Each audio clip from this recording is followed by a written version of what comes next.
Today's video begins with an FBI wanted poster for Apollo Carry-On Quiboloy. Now this individual right here, ladies and gentlemen, born in the Philippines, weighing 165 pounds, had a conspiracy to engage in the worst forms of trafficking known to man.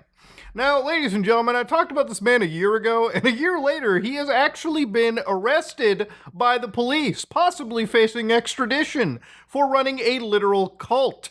So ladies and gentlemen, I know that people like to make like wild true crime cult stories out of nowhere, but this is quite literally a real situation that has involved an individual that has pretty much been incredibly disturbed, running away from law enforcement, and even at times claiming that the CIA was after this guy. So about a year ago, exactly June 24, 2023, I made a video where I titled it, I was on the national news. And I was on the national news for the Philippines, specifically GMA Integrated News, where apparently on the news they decided to source my Twitter account where I said, yo, someone at Team YouTube has to help the feds or shut this account down. Actual trafficking priest is running a channel, still reaching out to victims. Less than 12 hours ago. Dude has an actual FBI warrant out right now. To which I showed an actual YouTube channel run or managed, or at least, managed by somebody related to the actual Pastor Quiboloy, where he titled, Satan doesn't have power over me. Well, you know who actually has power over him, ladies and gentlemen? It's Team YouTube. So much so to the point when you contact Team YouTube over on Twitter, they'll just immediately listen. They'll be like, oh yeah, what's up to our attention? And basically they said, update, upon review, we've determined the channel is in violation of community guidelines and has been terminated. So Google actually terminated Quiboloy's channels a long time ago, just because of the fact that this guy actually had an FBI warrant out on him, and he was an actual, most wanted member of or one of the most wanted people on the FBI's list. Now, 14 years ago, you've probably seen like documentaries of him if you've been into cults, where literally is the son of God. Like this guy is walking around in lavish luxury, and basically, he has like thousands upon thousands of members that he reaches out to. All right, it's a world of religion where it's like absolutely insane. Once you've built some of these mega churches or any of these organizations, the amount of money that you can generate off of the backs of these people who genuinely believe in your cause or genuinely believe in your version of Christianity or any religion is insane. Okay, it's serious big money if you know how to manipulate people. And when you look into the Kingdom of Jesus Christ, which was the organization right over here that we were talking about, this organization's webpage literally discusses the appointed Son of God, which again is Quiboloy, the Son of God in this situation, which, last I checked with Christianity, that's not something that would ever be given to him, or at least that title, really. And of course, they cover things like social welfare, they have a ministry, and of course, they're a pretty big organization back home in the Philippines. Like, he's so cuckoo for Cocoa Puffs, if you actually look up his webpage and you ask him, the best part about being a son of God, the appointed son, is being the center of Father's affection and being the apple of Father's eyes. Why do I say that? Because whenever I'm going through so much oppression, Feds is hunting him down. It's always the oppression. It's always the Matrix with these people. These people are so, in money that they actually wanted to build, or at least had plans to build this Kingdom even. This crazy, almost like Ark of Salvation they refers to, which, basically being this mega structure for this organization. Now, why they chose pride colors in their Christianity religious organization is a little bit, a little interesting. All right, they got a whole rainbow around here, but I'll save that for different people. Now, if you've been following the situation, you've probably heard of an actual press release over here, right? This massive federal indictment that was occurring. So, it's got to be a pretty sour day when people, in your organization have the feds knock down on your door and people are getting arrested in trafficking schemes. Speaking of sour, I wanted to bring up the attention of the Sour Boys drop we just had, ladies and gentlemen. My buddy Caleb sent me over some of these crazy drops. Ladies and gentlemen, I gotta get the red hat on, full costume and everything. You got me on the cover there. Grape and Lime, Mudahar edition. Now, ladies and gentlemen, before we jump into it, this is actual sugary candy, so please eat with actual caution. But it is amazing stuff. I've been a Sour Boys fan, and if you go to sour.gg right now, you can see your boy sitting right there in the middle next to Brambleberries and Tropical Storm. So I highly recommend you go check out Sour Boys. Not only pick up my flavor, pick out a bunch of other flavors they've got too. With $6 a bag, I swear to God, this is the best candy to ever exist. You know, when I was out filming with him, we were chewing on these like no tomorrow. and if you use promo code SOG, you can save 15%. In fact, speaking of Sour Boys, these things are like goddamn crack to me, so I'm gonna have one right now. Let's have one to the feds finally winning over an alleged cult leader. Oh, that's so good, dude. Sour Boys, it's what's for dinner. Anyways, ladies and gentlemen, to go back to these press releases and charges, back in 2021, the federal grand jury issues new indictment against a leader of a Philippine-based church that alleges this massive trafficking scheme.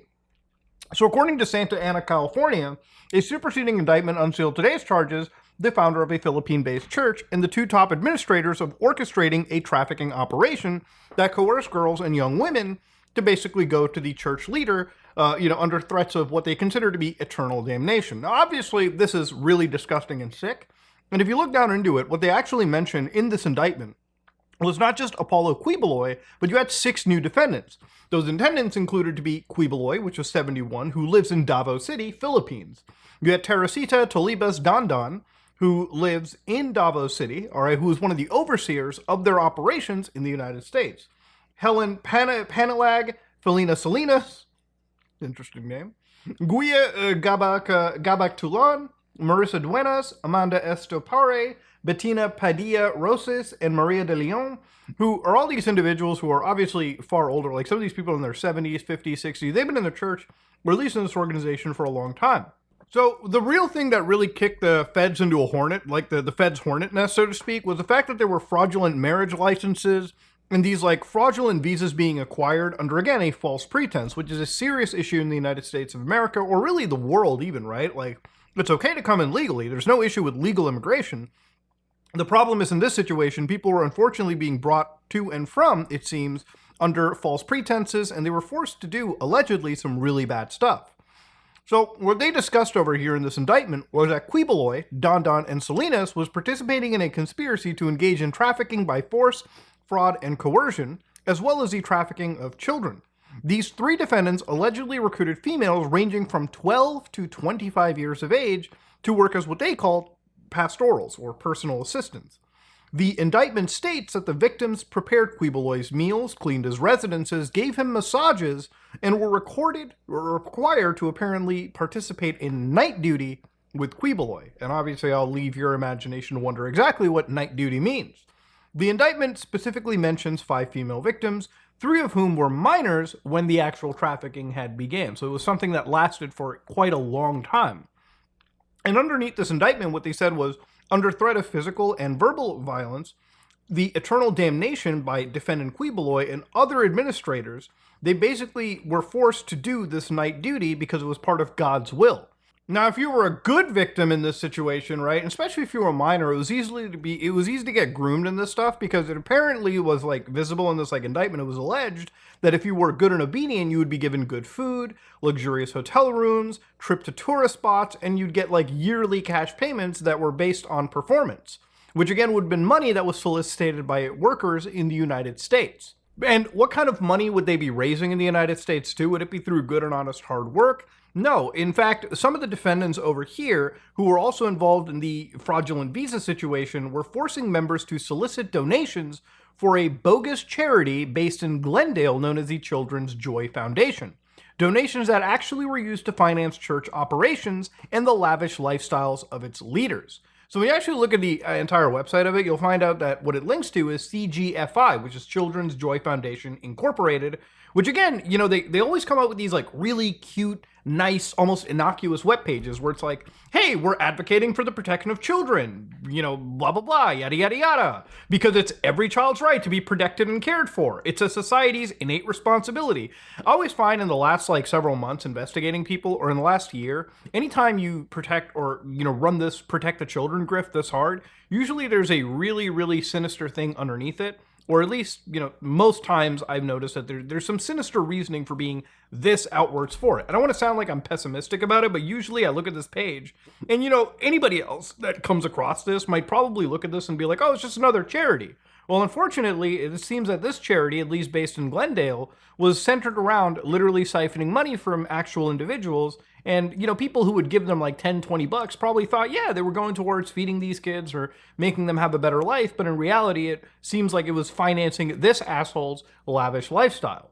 And what kind of a lavish lifestyle, you might be wondering? Well, ladies and gentlemen, there's been a bit of actual investigation towards him by one of the largest publications covering this guy in the Philippines. So the actual, organization that has been basically covering him, and a lot of the source for today's video, is a group known as Rappler, which basically investigated this guy's lavish lifestyle. And allegedly, it seems that he has houses that are worth in the millions. So this guy's like a multi-millionaire with allegedly mansions all across or around the United States of America.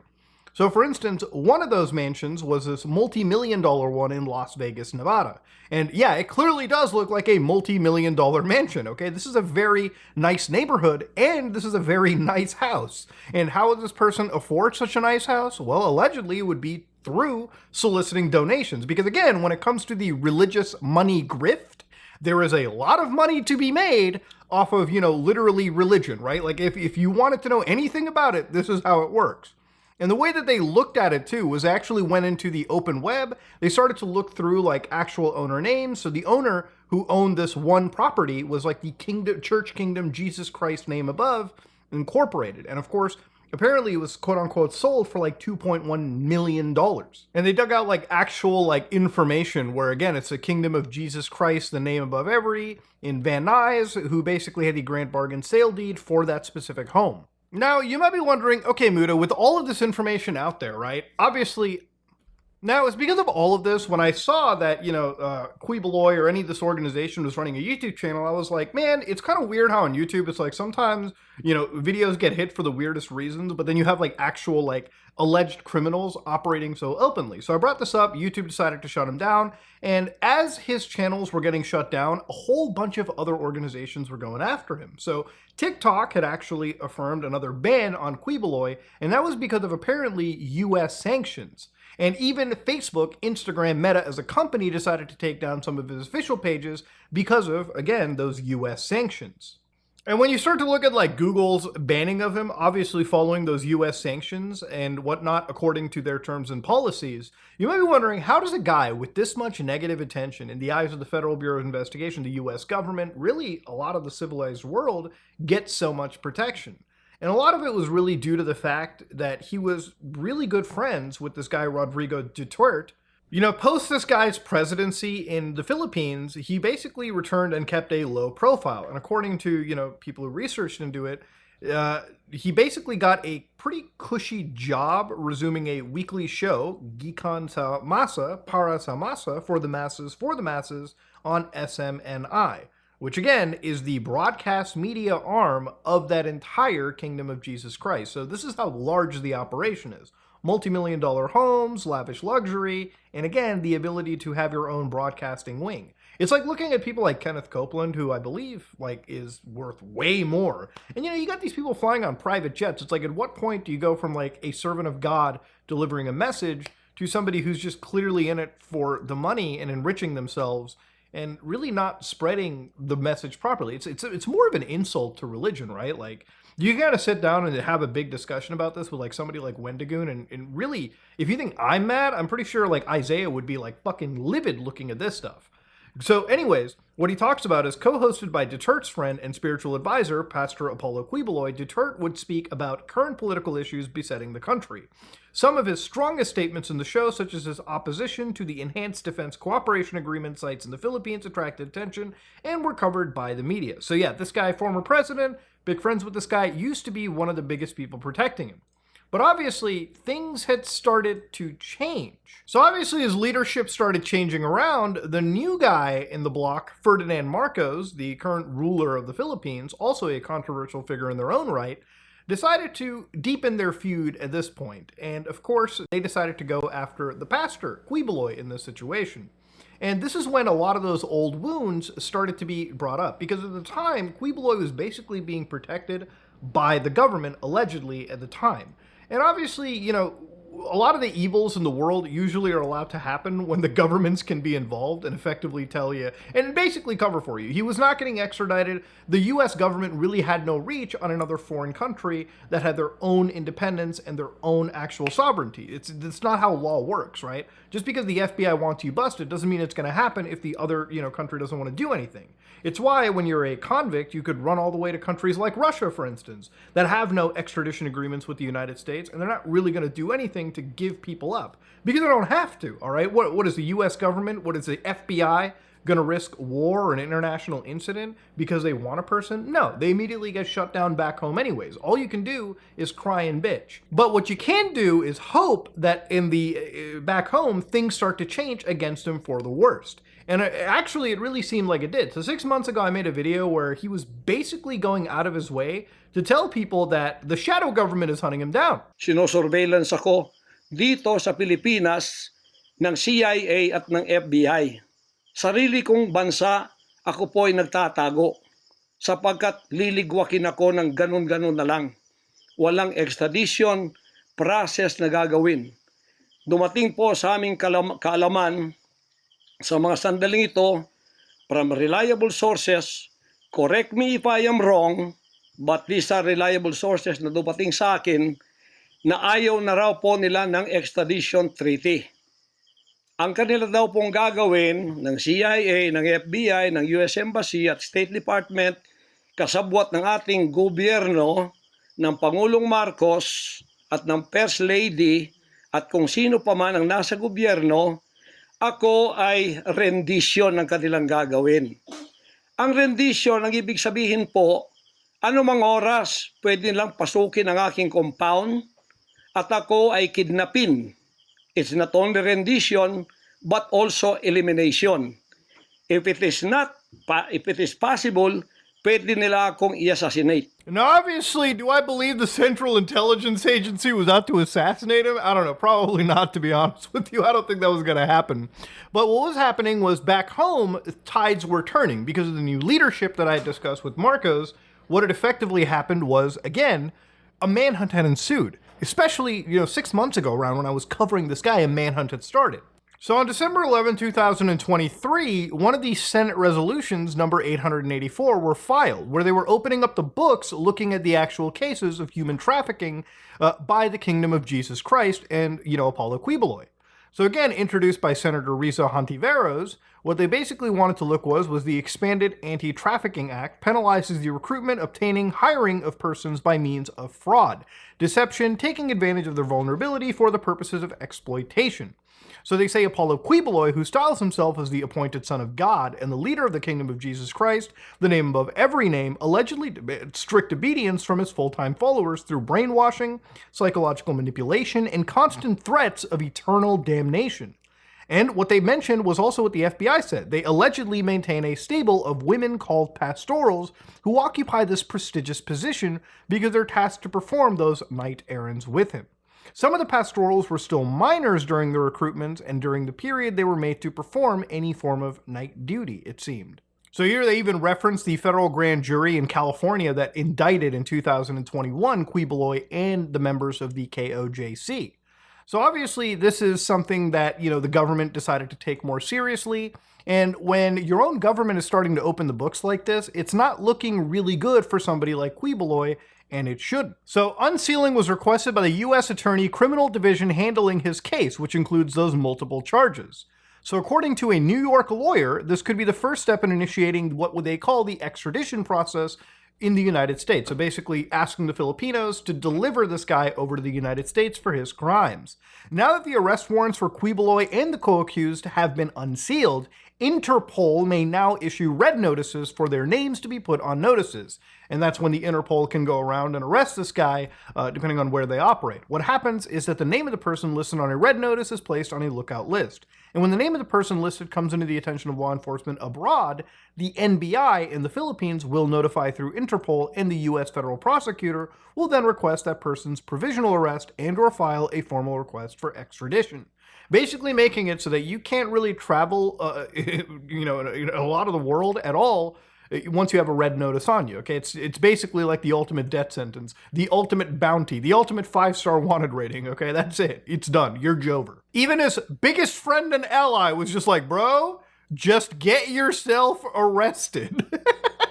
He's like, is the advice of former President Rodrigo Duterte to his friend and spiritual advisor, who will be cited for contempt and arrested if he does not appear before a Senate committee hearing. So yeah, our buddy Quiboloy was effectively on the run and hiding from Filipino law enforcement, what triggered to be one of the longest manhunts that I've seen regarding a cult leader, okay? And thankfully, when I say longest manhunt, it hopefully ended without turning into like Waco or something, it seems. Now, it was so huge that according to, again, Rappler, 2,000 cops were sweeping the actual Davao compound in what they consider a large-scale manhunt for Quiboloy. And there is some footage of this that you can watch right now provided by Rappler, where again, you can see all these cops lined up, waiting to serve all the warrants and arrests and notices that they have to. Of course, the situation didn't just stop there. As the cops got involved hunting this guy down, it came out, according to Rappler again, that there were actually victims, 2 victims, that were apparently alleged victims that were recovered from this compound. Now, the only really interesting good stuff that came out of this was the rescue of 2 alleged victims in the story, okay, from this parent compound. So according to, Rappler, they said that a woman and a man were rescued and brought to the Women's and Children Protection Desk for the Philippine National Police. What they basically told was authorities searched for the young man after his worried parents sought police help as news spread around the extensive manhunt for this fugitive preacher.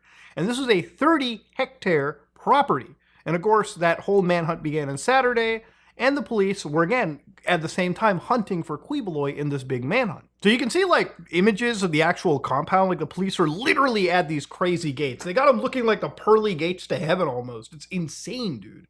It's like being in another world.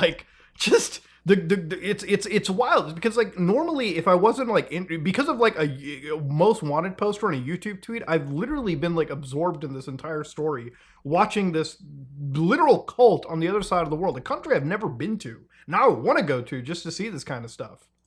Just to actually see the remnants, really. So according to the lawyer, they said that Quiboloy was not just arrested, he surrendered to the authorities because I guess he wanted to play with the Son of God. And this is apparently Quiboloy with the whole mask on and everything. One of the good questions that asked, why hide the face? Everyone knows him already. I mean, that's a pretty good point. Why even hide the face at this point?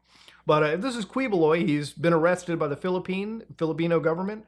And obviously, the United States government, I'm pretty sure, wants an actual extradition at this point. So, a year ago, I made fun of this guy. I called him out. And I honestly did not expect, in a year difference, that the tides were going to turn so quickly that he would end up actually being arrested for some pretty heinous crimes. I thought that because he had the protection of the government, he was pretty much going to live the rest of his life in lavish luxury, which is the biggest piss off imaginable.